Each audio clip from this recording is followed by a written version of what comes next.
Hi നമസ്കാരം. Welcome back to Taste and Tales with Sudha. നിങ്ങളെല്ലാവരും സുഖമായിരിക്കുന്നു എന്ന് വിശ്വസിക്കുന്നു. അതെ, ഞാനിന്നിവിടെ വന്നിരിക്കുന്നത് ഒരു ഉണ്ണിയപ്പത്തിൻ്റെ റെസിപ്പിയാണ് കേട്ടോ. അപ്പോൾ ഇത് നല്ല ടേസ്റ്റിയും എന്നാൽ നമ്മൾ സ്പെഷ്യലായിട്ട് ചെയ്തിരിക്കുന്ന ഒരു ഉണ്ണിയപ്പമാണ് കേട്ടോ. ഇതിലെന്താ സ്പെഷ്യാലിറ്റി എന്ന് ചോദിച്ചു കഴിഞ്ഞാൽ ഇത് നമ്മൾ ചെയ്തിരിക്കുന്നത് ചക്കപ്പഴം വെച്ചിട്ടാണ് കേട്ടോ. അപ്പോൾ ഈ ചക്കപ്പഴം വെച്ചിട്ടുള്ള സ്പെഷ്യലായിട്ടും വെറൈറ്റി ആയിട്ടുള്ള ഉണ്ണിയപ്പത്തിൻ്റെ റെസിപ്പി നിങ്ങൾക്ക് ഇഷ്ടപ്പെടുവാണെങ്കിൽ ഈ വീഡിയോ ഒന്ന് ലൈക്ക് ചെയ്യാനും നിങ്ങളെല്ലാവർക്കും ഒന്ന് ഷെയർ ചെയ്യാനും അതുപോലെ തന്നെ ചാനൽ സബ്സ്ക്രൈബ് ചെയ്യാനും ഓർക്കണേ. അപ്പോൾ ഈ സോഫ്റ്റ് ആയിട്ടുള്ള ഉണ്ണിയപ്പം, ചക്കപ്പഴം കൊണ്ടുള്ള ഉണ്ണിയപ്പം എങ്ങനെയാണ് ഉണ്ടാക്കണേന്ന് നമുക്ക് വീഡിയോയിൽ പോയി നോക്കിയാലോ. അപ്പോൾ ഈ ചക്കപ്പഴം കൊണ്ടുള്ള ഉണ്ണിയപ്പം ഉണ്ടാക്കാൻ ഞാനിവിടെ ഒരു 10 ചുള ചക്ക എടുത്തു വെച്ചിട്ടുണ്ട്. ഇവിടെ വരിക്കച്ചക്ക, നല്ല മധുരമുള്ള വരിക്കച്ചക്കയാണ്. കുരുവെല്ലാം കളഞ്ഞ് എടുത്തു വെച്ചിട്ടുണ്ട്.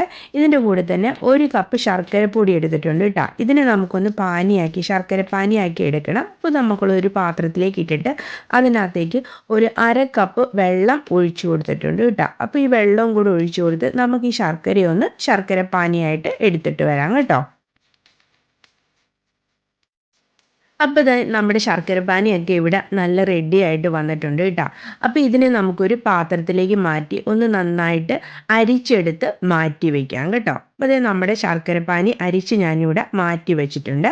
ഇനി നമ്മുടെ ചക്കച്ചുളയൊക്കെ ഞാനിവിടെ ചെറുതായിട്ട് നല്ല ചെറിയ പീസായിട്ട് ഇവിടെ അരിഞ്ഞ് റെഡിയാക്കി ഒരു മിക്സിയുടെ ജാറിലേക്ക് ഇട്ട് കൊടുത്തിട്ടുണ്ട് കേട്ടോ. അപ്പോൾ അതിനകത്തേക്ക് ഒരു കുറച്ച് ആ ശർക്കര പാനി ആ ചൂടോട് തന്നെ ഒഴിച്ച് നമുക്കിതിനെ ഒന്ന് അരച്ച് റെഡിയാക്കി കൊണ്ടുവരാവേ. അപ്പോൾ നമ്മുടെ ചക്കച്ചുളയൊക്കെ ഞാനിവിടെ അരച്ച് ഇതേ നല്ല ക്രീമി ആയിട്ട് ഇവിടെ എടുത്ത് റെഡിയാക്കി കൊണ്ടുവന്ന് വെച്ചിട്ടുണ്ട് കേട്ടോ. ഇനി നമുക്ക് ഉണ്ണിയപ്പം ഉണ്ടാക്കാനായിട്ട് ഒരു 3/4 കപ്പ് അരിപ്പൊടി എടുക്കുമ്പോഴേ വറുത്ത അരിപ്പൊടി എടുക്കാൻ നോക്കണേ. ഇനി ഒരു 3/4 കപ്പ് മൈദ ഇട്ട് കൊടുത്തിട്ടുണ്ട്. പിന്നെയാണെന്നുണ്ടെങ്കിൽ ഒരു 3/4 കപ്പ് വറുത്ത റവയും കൂടെ ഇതിനകത്തേക്ക് ഇട്ട് കൊടുക്കുന്നുണ്ട് കേട്ടോ. അപ്പോൾ ഇതിനെല്ലാത്തിനെയും കൂടെ നമുക്കൊന്ന് നന്നായിട്ട് തന്നെ മിക്സ് ചെയ്തെടുക്കാവേ. അപ്പോൾ ഇതിനെല്ലാത്തിനെയും ഞാനിവിടെ നന്നായിട്ട് തന്നെ മിക്സ് ചെയ്തെടുത്തിട്ടുണ്ട്. അപ്പോൾ ഇനി ഈ മിക്സ് ചെയ്ത ഈ പൊടികളുടെ കൂട്ടത്തിൽ നമ്മൾ ക്രീമി ആയിട്ട് അരച്ച് വെച്ചിരിക്കുന്ന ആ ചക്കയുടെ പേസ്റ്റ് നമുക്ക് ഇതിനകത്തേക്ക് ആഡ് ചെയ്ത് കൊടുക്കാം കേട്ടോ. അപ്പോൾ ഇതിനോട് കൂടി തന്നെ നമ്മുടെ ശർക്കര പാനിയിൽ നിന്ന് കുറച്ച് ശർക്കര പാനിയും കൂടി ഒഴിച്ചിട്ട് ഇതിനെ ഒന്ന് എല്ലാത്തിനെയും കൂടെ നമുക്കൊന്ന് നന്നായിട്ട് മിക്സ് ചെയ്ത് കൊടുക്കാം കേട്ടോ.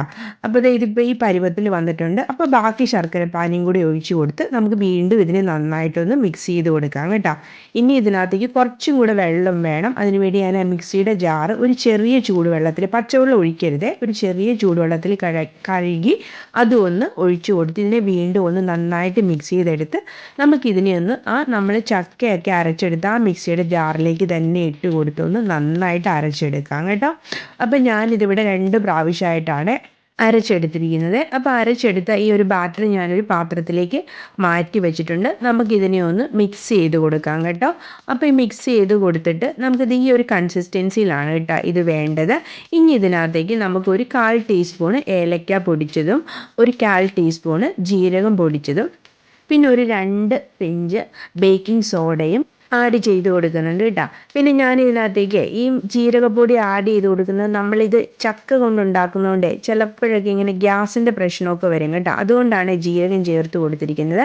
ഇനി ഇതിനകത്തേക്ക് നമുക്ക് ഒരു ശകല ഉപ്പും കൂടെ ആ ഒരു ടേസ്റ്റ് ഒന്ന് ബാലൻസ് ചെയ്യാൻ വേണ്ടി ഇട്ട് കൊടുത്തിട്ട് ഇതിനെ നമുക്ക് നന്നായിട്ടൊന്ന് ഇളക്കി മിക്സ് ചെയ്ത്, അപ്പോൾ ഇളക്കി മിക്സ് ചെയ്ത് ആ ഒരു ബാറ്ററെ നമുക്കിത് ഈ ഒരു കൺസിസ്റ്റൻസിയിലാണ് കേട്ടോ വേണ്ടത്. അപ്പോൾ നമ്മുടെ ഈ ബാറ്ററിനകത്ത് നമ്മൾ റവ ചേർത്തിരിക്കുന്നത് കൊണ്ട് തന്നെ ഇതിരുന്നൊന്നും കൂടെ കട്ട് ചെയ്യാൻ ചാൻസസ് ഉണ്ട് കേട്ടോ. നമുക്കിപ്പോൾ ഇതിനെ ഒന്ന് മൂടി ഇവിടെ വയ്ക്കാം കേട്ടോ. നമുക്ക് ഇനി ഒരു പാൻ അടുപ്പത്ത് വെച്ച് അതിനകത്തേക്ക് കുറച്ച് നെയ്യ് ഒഴിച്ചിട്ട് ആ നെയ്യിനകത്തേക്ക് നമുക്ക് കുറച്ച് ചെറുതായിട്ട് അരിഞ്ഞ തേങ്ങാക്കൊത്തിട്ട് ഒന്ന് നമുക്കതിനെ ഫ്രൈ ചെയ്തെടുക്കാം കേട്ടോ. തേങ്ങാക്കൊത്തൊക്കെ നിങ്ങളുടെ ആവശ്യത്തിന് എന്തോരം വേണോ അതിനനുസരിച്ച് വേണം ഫ്രൈ ചെയ്തെടുക്കാൻ കേട്ടോ. അപ്പോൾ നമ്മുടെ തേങ്ങാക്കൊത്തൊക്കെ ഇവിടെ ഒരുവിധം തന്നെ നന്നായിട്ട് ഫ്രൈ ആയി വന്നിട്ടുണ്ട്. ഇതിനകത്തേക്ക് ഞാൻ കുറച്ച് കറുത്ത എള്ള് ഇട്ട് കൊടുക്കുന്നുണ്ട്. ഇത് ഓപ്ഷണലാണ്, നിങ്ങൾക്ക് വേണമെങ്കിൽ മാത്രം ഇട്ട് കൊടുത്താൽ മതി.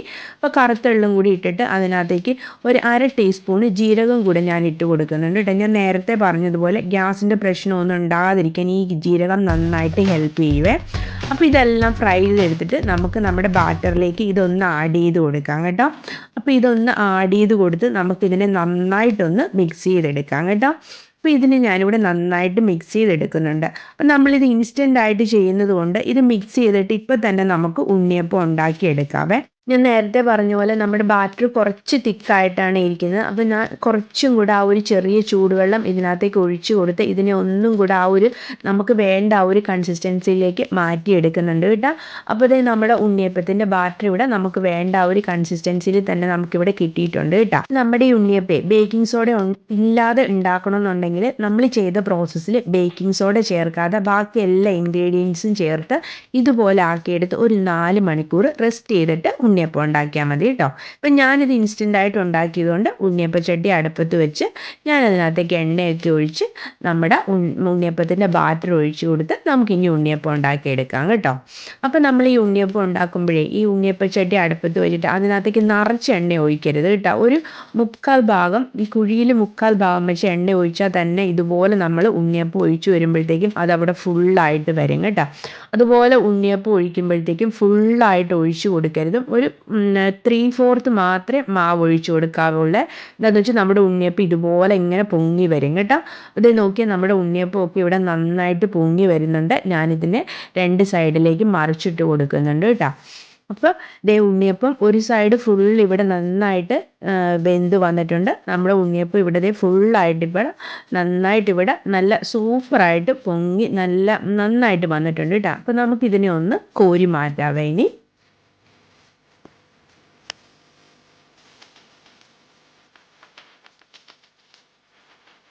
അപ്പോൾ ഇത് നമ്മുടെ ആദ്യത്തെ ഉണ്ണിയപ്പം ഇവിടെ ആദ്യത്തെ സെറ്റ് ഉണ്ണിയപ്പം ഇവിടെ റെഡി ആയിട്ടുണ്ട്. നമുക്കിതുപോലെ തന്നെ ബാക്കിയുള്ള മാവും ഒഴിച്ചു കൊടുത്ത് ബാക്കി എല്ലാ ഉണ്ണിയപ്പം ഇവിടെ ഉണ്ടാക്കിയെടുക്കാം കേട്ടോ. അപ്പോൾ ഈ ഉണ്ണിയപ്പം നല്ലതായിട്ട് പൊങ്ങി നല്ല സൂപ്പർ ടേസ്റ്റി നന്നായിട്ട് തന്നെ ഇവിടെ വന്നിട്ടുണ്ട് കേട്ടോ. അപ്പോൾ ഇത് നിങ്ങളെല്ലാവരും ഒന്ന് ട്രൈ ചെയ്ത് നോക്കണം. പിന്നെ നേരത്തെ പറഞ്ഞതുപോലെ ഈ ഉണ്ണിയപ്പത്തിൻ്റെ വീഡിയോ നിങ്ങൾക്ക് ഇഷ്ടപ്പെടുവാണെങ്കിൽ ഇതിനെ ഒന്ന് ലൈക്ക് ചെയ്യാനും ചാനൽ സബ്സ്ക്രൈബ് ചെയ്യാതെയാണ് കാണുന്നതെങ്കിൽ ഇതിനെ സബ്സ്ക്രൈബ് ചെയ്യാനും സപ്പോർട്ട് ചെയ്യാനും ഒക്കെ ഒന്ന് ഓർത്തേക്കണം കേട്ടോ. അപ്പോൾ ഇതേ നമ്മുടെ ഫൈനൽ സെറ്റ് ഓഫ് ഉണ്ണിയപ്പവും ഇവിടെ റെഡി ആയിട്ടുണ്ട്. ഞാനിതിനെല്ലാത്തിനെയും ഒന്ന് കോരി മാറ്റി എടുത്ത് വയ്ക്കാം കേട്ടോ.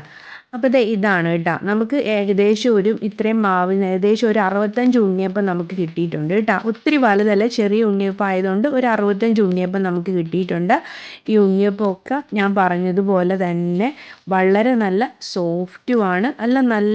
നല്ല സോഫ്റ്റായിട്ട് കിട്ടിയിട്ടുണ്ട് കേട്ടോ. അതേ നോക്കിയാൽ നല്ല സോഫ്റ്റുമാണ്, നല്ല ടേസ്റ്റുമായിട്ടുള്ള ഉണ്ണിയപ്പമാണ്. നിങ്ങളിതെല്ലാവരും ഒന്ന് ട്രൈ ചെയ്ത് നോക്കണം കേട്ടോ.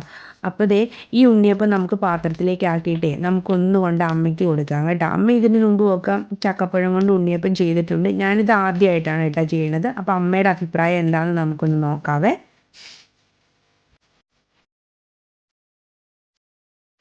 അമ്മേ, ഞാൻ ഉണ്ണിയപ്പം ഉണ്ടാക്കി നമുക്ക് ടേസ്റ്റ് ചെയ്തതേ ഇതൊക്കെ എങ്ങനെയാണ്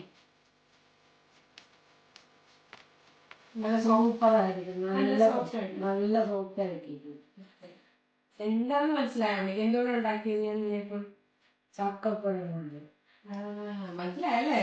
മനസ്സിലായി. അമ്മ ഉണ്ടാക്കുമ്പോൾ ആയിട്ടുള്ളമ്മേ ശരിയായിട്ട് വന്നിട്ടുണ്ട്. കഴിച്ചോട്ടാ. ചായ വേണം. അപ്പോൾ പുതിയൊരു വീഡിയോ ആയിട്ട് വരുന്നവരെ എല്ലാവർക്കും നല്ല ദിവസം ആശംസിച്ചുകൊണ്ട് താങ്ക് യു ഫോർ വാച്ചിങ്.